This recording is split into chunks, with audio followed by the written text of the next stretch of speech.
for joining. We've got a great presentation today for you with some slightly positive news as a result of this pandemic, and that is how you can potentially save tax dollars on future aircraft acquisitions through the CARES Act.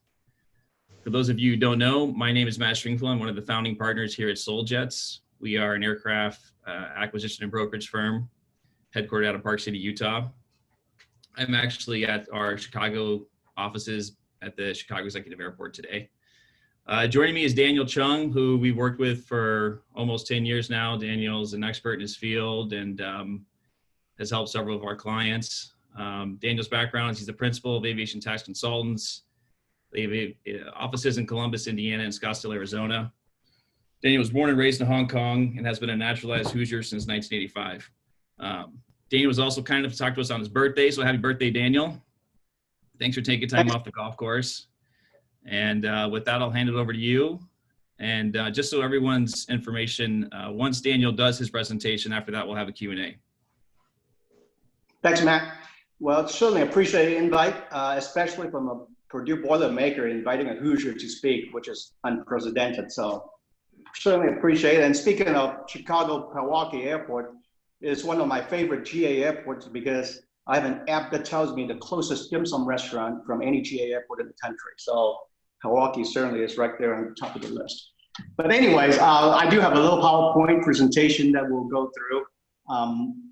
I'll talk in some, well, the next slide is something about our company. We were started back in 2003, as Matt mentioned, and I'm now speaking from you from Phoenix area, actually. Moved up here about a year ago, so we have two offices, working both in the Indianapolis area and now in Arizona.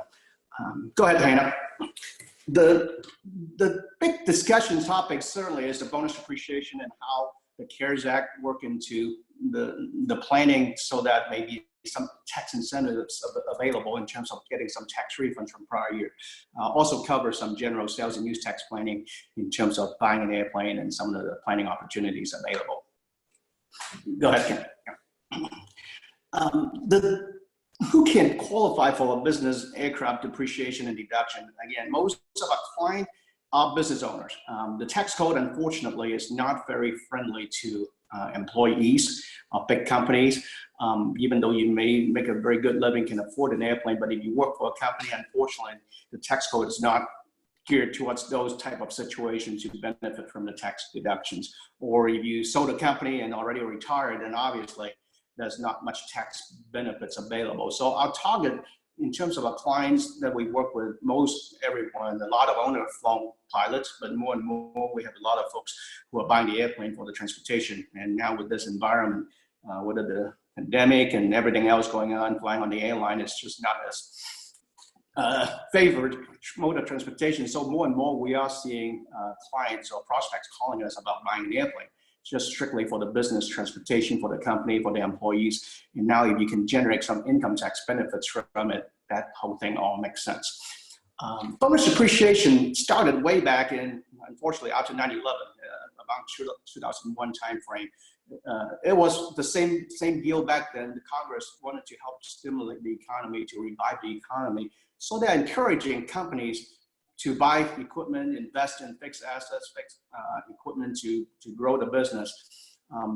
And it started at 30%, 50%, but since 2017, the Jobs Act, we now have 100% bonus depreciation available. And it does apply to both new and pre-owned airplanes. So it used to be only brand new airplane qualified for bonus depreciation, but since 17, we now have new or pre-owned airplane qualifying for bonus depreciation. And I'm pretty sure Congress didn't write all these incentives and so forth with private airplane, private jet owners in mind. Fortunately for us, if you can justify a business aircraft, you certainly can depreciate the airplane just like any other equipment that you use to run your company, whether it's a laptop, whether it's a construction equipment or anything else. The aircraft really is simply another piece of equipment that you use to run your business, to grow your business, to see customers and so forth. Go ahead, man. And yeah, again, some of the history is 100% is now available. If you buy something and take delivery before December 31st, 100% depreciation is available. a lot of these discussion is very general in nature. So, I mean, we're kind of assuming 100% business use for these discussion, but there are some other planning opportunities and so forth that are available to maximize your deductions. Some of the other tax code do come into play in terms of benefiting from the deduction. So with the rec structure, you can get around some of these issues that you'll hear about in terms of if you talk to your CPA, for example. Hobby loss is a common mention in terms of, hey, can we actually write off an airplane or passive activity loss? Personal use obviously is a big issue in terms of, IRS certainly do not allow personal deductions on vacation use, for example. So somehow how you use the airplane, how you document the flight log and so forth, all come into play in terms of how you can support and justify the airplane deductions. The next slide, I think we have a quick mention of Section 179 expensing. It used to be a main planning tool for us, but with 100% depreciation being available, it's not as relevant. Section 179 is capped at $1 million or $1,040,000 for 2020. So if, for example, you do spend $2–3 million in an airplane, but you don't really need all that depreciation, you may consider using Section 179. But again, it's less important as a planning tool now that we have 100% bonus depreciation available to both new and pre-owned airplane. This is a really simplified example of the tax benefits available. Just some common aircraft that you guys deal with. If you spend $2 million, assuming a 40% tax bracket, literally you're talking about reducing your IRS and state income tax payment by $800,000. So depending on how much you spend and how much you can depreciate, the tax deduction certainly is real. I mean, they are out there. With the rec structure and planning, that's what you can expect in terms of reduction in terms of income tax payments. With that, I'll jump into a little bit of sales and use tax planning. At the level of aircraft you guys are looking at, certainly sales and use tax is a planning opportunity for most of you guys. Every state is slightly different. Some of the states are very friendly. There are no sales tax, for example, in some of the states like Montana or Oregon or even New York, for example. But depending on what your home state is, that's the key to the planning for sales and use tax. It doesn't matter where you take delivery of the airplane, for example. If your home is Indiana, you bring the home back to Indiana, boom, there is Indiana use tax that may apply to the purchase. There are many different types of exemptions available. Hannah, you can go to the next slide. The common exemptions that we use, some states have interstate commerce. If you use the airplane for interstate business travels, they actually exempt that airplane. Casual sale is another somewhat common exemption with about maybe 6 or 7 states in the country. If you happen to buy a plane from a private individual, for example, you can be exempt from sales and use tax. The top one is rental and leasing. It's an internal rental and leasing exemption that we utilize. It's a deferral of the tax. It is still better than writing a check. So anytime before you write a significant amount sales tax check, there certainly we can talk about some of the planning opportunities, how to avoid them completely or at least defer them. And then we'll go into the CARES Act, which is really the meat of our discussion today. The passage of the CARES Act, one of the provisions is what we call the net operating loss carryback rules. Net operating loss is actually not a new tax concept. Incidentally, back in 2017, when they passed 100% bonus depreciation, they got rid of the net operating loss carryback rules because it costs the government money. So in order to pay for some of the tax cuts in 17, they removed the net operating loss carryback from the tax code. Now, again, with the CARES Act, they brought it back, and the goal is to stimulate the economy, encouraging equipment purchase. How it works is, in any given year, you have to incur a tax loss. So we're talking about 2020, obviously. If you buy an airplane, take delivery, take 100% bonus depreciation. Now, because of the economy and everything else, now maybe it throws your company into a tax loss situation. And if you do incur a loss in 2020, you are able now to carry that loss back to 2015 tax year, 5 years carry back, and then apply that loss as a deduction, as a reduction of income from 2015. So you could potentially get a tax refund by generating a loss in 2020 and getting refunds back from as far back as 2015. Now, most of us write a check to the IRS will never see the money again. It is very, very unusual with this provision that you are allowed to potentially capture current year loss. Now, the current year with the economy, again, some companies are doing well, but many companies are hurting. So maybe they have a down year in terms of revenues and income. But if they can step up to the plate and still buy the airplane that they really need to run their business or position themselves for the rebound of the economy, that would be the fact situation that may apply to you by creating this tax loss, utilizing bonus depreciation, and then capture some refunds from a prior year. The tax code does require you to carry the loss all the way back to 15.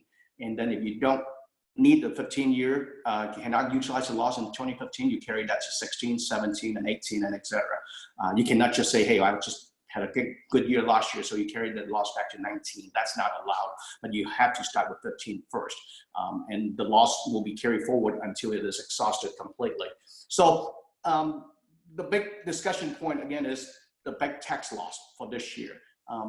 You can buy the airplane all the way until December 31st, place it in service, properly document and support the business reasons for the need for the airplane, and it happens to throw your company into a loss situation, that loss can be monetized and potentially getting you some refunds.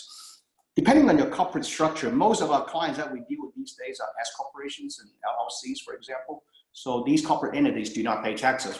All the individual shareholders or member of the LLC does. So the net operating loss carryback apply on the individual income tax level. So we're talking about your 1040, if you're a S corporation shareholder, for example, we'll look at your 1040 level to see if there is a loss. If there is, but that loss is now carried back to 2015 and amend those returns for refunds.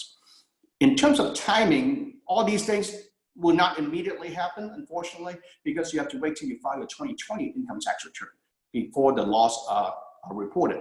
So if you are in the situation, buy the plane and may be in this situation, it certainly is worth your while to consider getting everything ready to go in terms of tax filing in 2021, about maybe a year from now, so that if the earlier you file your returns, the quicker you can get the refunds.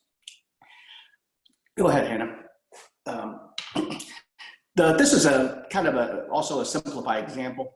Let's just say a company has a $1 million taxable income before the airplane, and now you decide to go out to buy a $2.2 million Phenom 100. The $2.2 million depreciation will now throw your company from a $1 million income into a $1.2 million loss. And for simplified discussion purposes, let's just say this loss is now available, offset all the income, and you have a $1.2 million loss. That loss is now carried back to your 2015 tax year. And if your taxable income in 2015 was, let's just say, 1.5 million, with the $1.2 million loss, your income in 15 is now reduced to 300,000. And the refund resulting from that, again, using a 40% tax bracket, it could be worth $480,000 of tax refunds to you. This is hypothetical, but I think it really can apply to some folks out there. The key would be to able to justify the airplane, and many of you guys certainly have company or have offices or have customers to see, and the need for business travel. So if that fact situation fits into your situation, certainly something to talk about, or at least explore with your CPA. And part of what we do is come in to help you with the aviation specific angles and make sure that your CPA understands the issues and so forth. Go ahead, Hannah. And go ahead, the next slide. We work with Matt and all you guys all the time with your clients, and a lot of times the feedback is, hey, I talked to my prospect and the CPA said, no, you should not write off the airplane. That is a very common response we see. What happened is, unfortunately, some of this is really not accurate information. The tax code is so big, so many areas, nobody can really be well versed in every aspect of the tax code. With the right fact situation, clearly you do have to be able to justify an airplane. For example, I talked to family doc, doctors that practice medicine right around the town they live. The clinic is 5 minutes from their house. It really doesn't matter how much money is earned from the medical practice, you cannot justify a plane. But if you happen to have a second office that is 300 miles away in a rural area, now you can utilize an airplane and fly back and forth to manage 2 offices. So some of these things can happen depending on the facts. And our role, again, is to come in to give you guys some best practices or potential planning ideas that may apply because of the aviation or what's available with the airplane. Go ahead, Hannah.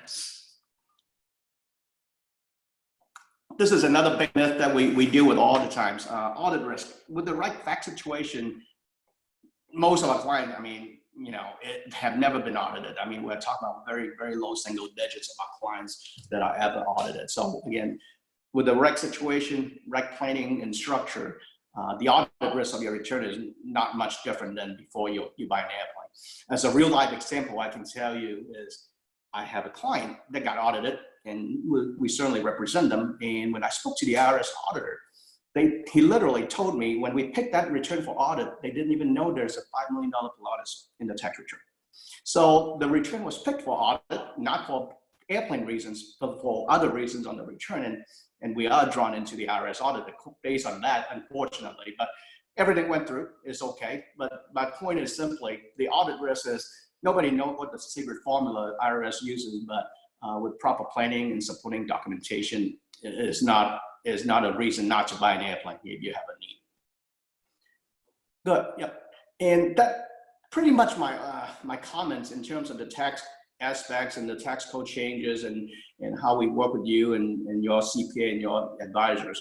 And I can open that up for Q&A. If you guys have some questions, I'm happy to address them. I think there was one from Mark McNeil. How can a Canadian corp utilize this, or is this just Register USA? And in terms of these tax benefits, clearly the first requirement is that you have to be paying U.S. income taxes. And I do have Canadian clients that have U.S. businesses, and if you have a U.S. company that currently pay U.S. income taxes, yeah, absolutely, this can apply to you. Now, obviously, it gets a little complicated, whether it's N registry or Canadian registry and all that. But if you have a business operating in the U.S. and you can justify the need for business travel, yeah, absolutely, it can apply to a Canadian citizen operating an airplane in the U.S. and paying U.S. income taxes. And then is there any, is Section 179 the same as bonus depreciation?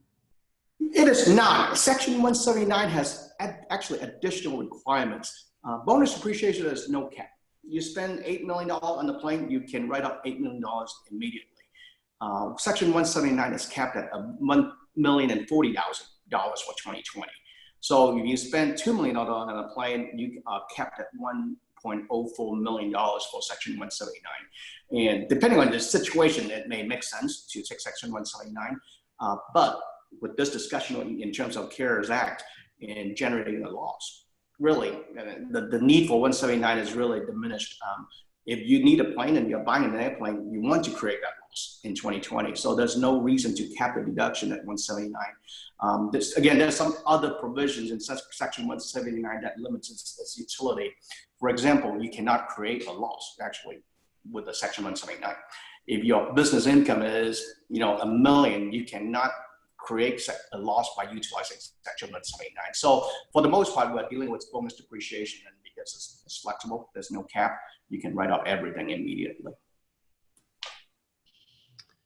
I got one more for you. How about the CARE Act and bonus depreciation work if acquisition is replacing a mostly fully depreciated aircraft, assuming acquisition cost of 1.4 for the new airplane? Did you repeat the first part? How would the CARE Act and bonus depreciation work if the acquisition is replacing a mostly fully depreciated aircraft? I guess. Good question. Actually, that actually is a very common scenario because most of you guys may already own an airplane. So when you do sell your current airplane, assuming it's fully depreciated, there will be a gain recognition, what we call recapture of the depreciation. Let's just say your current airplane is worth $1 million. So when you sell it for $1 million, you will have a gain of $1 million, assuming that you have fully depreciated the airplane previously. So your income in the business would be increased by $1 million first. So if you do buy a $3 or $4 million CJ3, whatever, now you have to account for that $1 million recapture before you can determine whether there is a loss. So, but that's a good question. Also, when we get the 100% bonus depreciation, they got rid of like-kind exchange. So there's no more like-kind exchange for business aircraft. When you sell the current aircraft, there will be a recapture, assuming that you have depreciated the airplane previously. So if you're able to delay the sale of the airplane until January 2021, for example, and still buy the next airplane in 2020, you may be able to manufacture this loss without taking into the account of the recapture. Because if you can delay the sale until 2021, there's no recapture income until the following year. Then you can have a much bigger loss to work with in terms of carrying it back to 2015. Now, not everybody can do that and afford to hold two airplanes at the same time, but if that's something you are able to do, that's something you can consider. All right. What if you go passive in 2021 and 2022? Is that a problem if you've depreciated the entire jet on your 2020 tax return? Yeah, the depreciation rules require you to maintain at least 50% business use every single year going forward in a kind of simplified discussion. So you cannot just buy an airplane this year and use it for 100% and then retire next year and drop below 50. That would not work, because anytime you drop below 50% business use, you will have to repay the depreciation and recompute the depreciation from the year of acquisition, which is 2020. So you need to be able to, I mean, that's part of the smell test in terms of planning. I mean, the airplane, again, it's not just a one-year deal. Oh, this year I have 10 flights, we maintain 100% business use, boom, we're done. That's not as simple as that. In 2021, 22, you need to continue to illustrate that, hey, you're still using the airplane for business. And as long as you don't drop below 50%, you don't have to repay any depreciation until you actually sell the airplane. So personal use, everybody has personal use. It's not an issue by itself. I mean, there's a little tax cost to it because your deductions are based on business versus personal. But in terms of depreciation discussion, as long as you don't drop below 50% business use, it's not an issue until you sell the airplane and incur the recapture. All right. Is there an at-risk limitation for levered deals? With the proper structure, at-risk rules should not apply, which is part of the job, is to make sure the structure is in place. I mean, there are some financing out there that is non-recourse, no personal guarantee. So at-risk rule can apply, but if you have a profitable company and operation that is buying the airplane, you're not showing a loss, at-risk rules do not apply. Now, it's very technical. It may apply in some situation, but generally speaking, you know, we don't have any issues with our clients buying the airplane utilizing non-recourse financing, for example, because we can manage the at-risk rules to make sure that the client situation, you know, would not violate that rule. I can answer this one. Did you say no sales tax when purchasing from a private individual? I think that's state specific. Yeah, it is state specific. It's specific to your home state. So, for example, Arizona does have a casual sale exemption. Texas does. Every state is slightly different in terms of how aggressive they pursue the casual sale exemption. For example, some states say if an LLC owns the airplane currently, that may disqualify that transaction from being a casual sale exemption. Because casual sale, I like to call that a garage sale exemption. I mean, in the simplest term, you walk over to a neighbor for garage sale, of course you don't pay sales tax. Can it apply to airplane transactions? Sure. Some states, again, are more generous in terms of approving those. I can think of, again, 6 or 7 states that actually do have casual sale exemption. So if you're not in one of those states, that exemption would not apply to you. And occasionally, if they don't have use tax, you can put it in another, create an LLC in another state and still fly it in your home state. Well, the sales and use tax is based on where the airplane lives. So just because you have a Montana LLC, it doesn't mean that Montana sales and use tax laws apply to your airplane, which is unfortunately, is a common idea in the hangar talk and all your buddies. Hey, my buddies never pay sales tax on any planes for 40 years. And well, nope, you never got caught is one thing. For example, Delaware LLC on the East Coast is the same thing. It's a very common thing that you see. But sales and use tax law is based on where the airplane lives. It's not even so much where you live as the owner. is where the airplane lives. So a lot of our clients in suburban Chicago will hang the plane in Kenosha or Racine, Wisconsin, for that very reason. Illinois is a great place, but they love to tax their people. So there's really no exemption on airplane exemption in Illinois unless you put the airplane on a charter 135. And obviously not everybody wants to do that or able to do that. But if you happen to hang your plane in Kenosha full-time, not just on paper, then Wisconsin sales and use tax law apply, and they are a lot more favorable. And same with Gary, Indiana. A lot of our downtown Chicago clients, they will base the airplane in Gary because Indiana, we Hoosiers are pretty friendly and we treat airplane owners better than Illinois. So yeah, and in terms of setting up an LLC to avoid sales and use tax, no, generally speaking, you cannot. Well, you cannot legally do it. Whether you get caught or not is a different discussion. Whether you want to roll the dice and play games with sales and use tax. Is there a problem with contributing your personal aircraft to a new LLC that is used for your business? If you have never depreciated the airplane in the past as a personal use airplane, no, there's no issue because your basis is still what your original purchase price is. Now, the basis that you can depreciate, the airplane has been economically decreased in value. The depreciation basis may be the fair market value of the plane at the date of transfer. Now, with airplane, obviously, there's not really a black and white number as to what the value of the plane is. But in terms of starting writing up an airplane that you have previously owned, is absolutely okay to do, yes. Now, back in the conjunction with the sales and use tax discussion, depending on the state you're involved in, if you transfer a plane that you owned previously in an LLC, now you transfer to a different company, there may be sales and use tax liability creating by that transfer. So you don't necessarily want to just do it without thinking about sales and use tax ramifications. Does next aircraft depreciation become operating losses for carrying back? Does depreciation only offset basis? Well, that kind of goes with the at-risk rule too. I mean, yeah, I mean, all these losses that are being created, you need to be able to meet some of these requirements. For example, in an LLC environment, if you borrow money in a traditional basis, put 20% down, you personally guarantee 80%, you should have debt basis from that borrowed money. So basis should not be an issue, but again, it's based on the specific planning and how the loan is structured and all that. But you do need basis to take losses, generally speaking, absolutely. So with the right structure, with personal guarantee in terms of an LLC, for example, S corporation, the laws are totally different. So we need to be careful when you're borrowing money that we do get into that basis, and there are ways to do that by structuring the loan correctly. How does the business use test get applied in later years? For example, write up 100% in year one, business use declines after that. Do you have to pay back any depreciation? Not unless you drop below 50%. That's the threshold.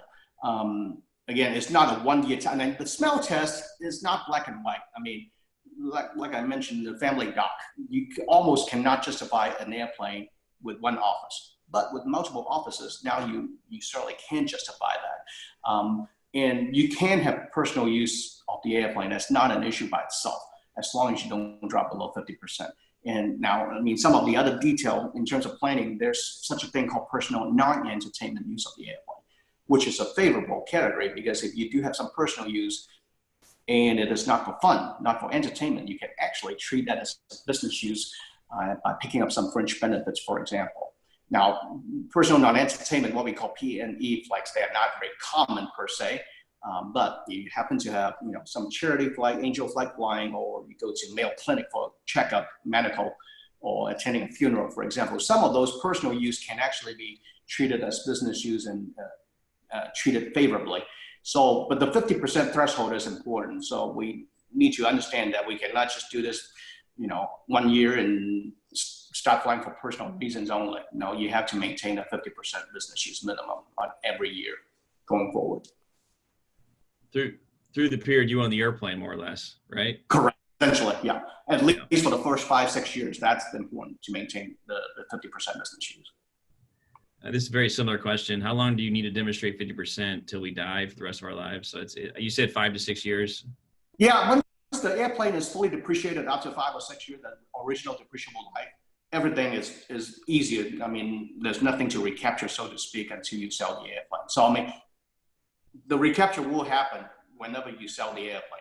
And it would not be triggered earlier unless you drop below 50%. What is the best state to own an aircraft in the USA?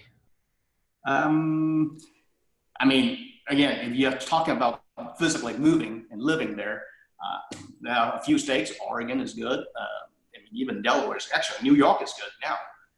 You can stay away from the city because New York has no sales and use tax on GA airplanes, no property tax either.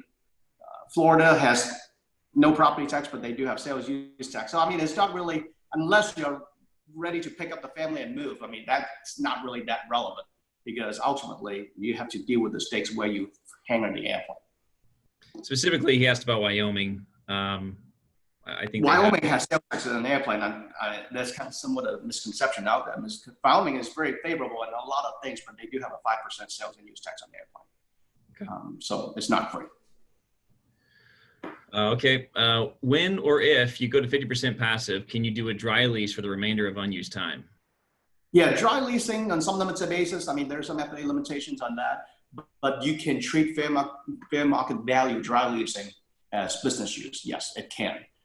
Now, depending on what kind of airplane, the value of your airplane, you know, you still have a smell test to pass. For example, if you spend, you know, $3 million on an airplane and you dry lease it to a couple of buddies at $1,000 an hour, you know, you generate 50 grand a year. That's not enough justification, obviously, to support a $3 million airplane. But in conjunction with some legit business usage to support the airplane, the dry lease will add to the business use, yes. All right. If an LLC buys an aircraft for depreciation reasons only, will the dry lease to a 135 operator qualify as a business for the bonus depreciation? Well, there's a two-part answer. One is, yes, it is a business. Unfortunately, for the tax code, tax planning purposes, it is what we call a passive business. So what that means, the tax code says if you have, you know, when you go to work, you earn a living, that's an active income because you go to work to earn that money.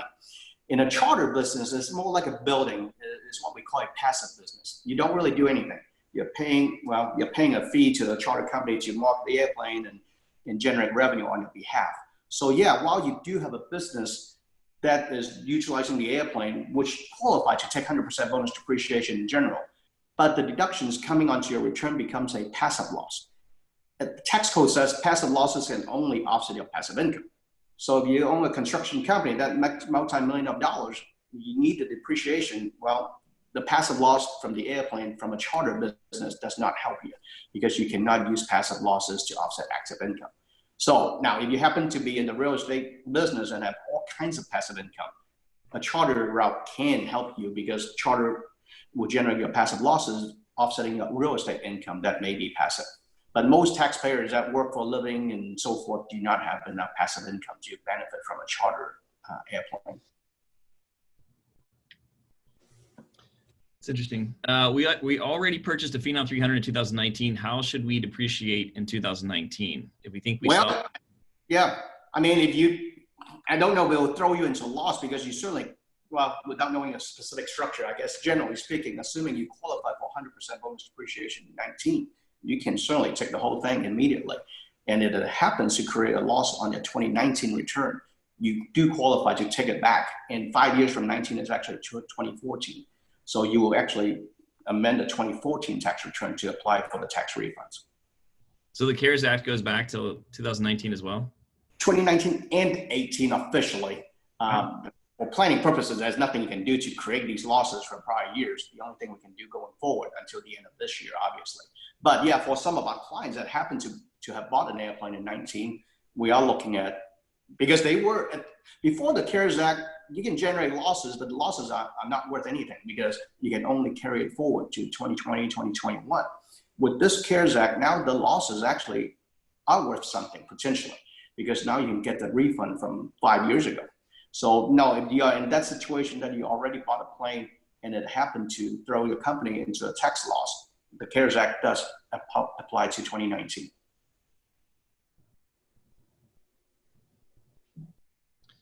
All right. Does anyone have any other questions before we wrap this up?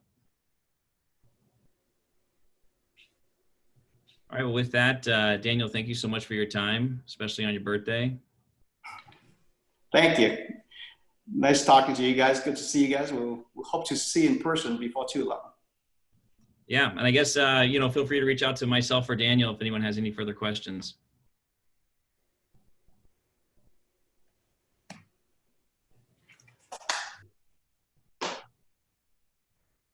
All right.